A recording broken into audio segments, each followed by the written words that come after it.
We have a fantastic event here today in Brussels where we're discussing competitiveness and energy efficiency. And I think it's very important to state that these two dimensions go hand in hand. We need a constant dialogue.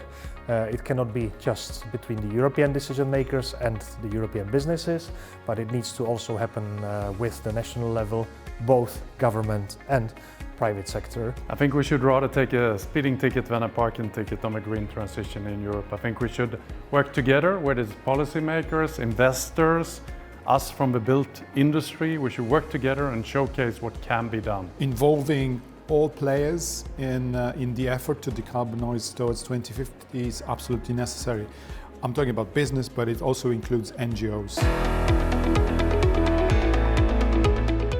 The new European Commission is guided by the political guidelines that Ursula von der Leyen presented before she received her new mandate. And these political guidelines very clearly subscribe to the climate neutrality goal, but also to the 2040 goal of reducing emissions by 90%, and the legislation that we already have of Fit for 55 by 2030. When it comes to a 90% emissions reduction by 2040, that is a target that we at Signify have embodied in our climate transition plan that we just released. We did all of the modeling. If we can do it, the European Union can do it too. We can do it together. It is possible, it is feasible, it has to get done. We can build greener, we can build more affordable, we can build with lower carbon, we can build healthier buildings. And we see that our customers increasingly are interested in saving energy, because every time they save energy, they become more competitive. Really focus on the competitiveness level and competitiveness aspect of what we are doing. The objective to win competitiveness and climate action, we have to electrify.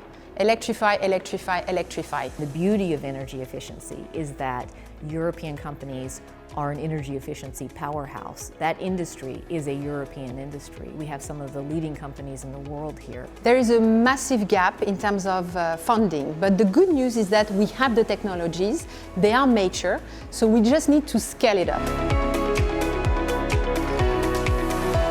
The call to action for the new policymakers in Brussels are an electrification bank. So it's a one-stop shop where we could address the issue of direct electrification for industries. So now what we need from politicians is a steady course. We need politicians to take what has been decided in Brussels and implement it in local legislation. And then we will follow through as industries to make sure that this all happens.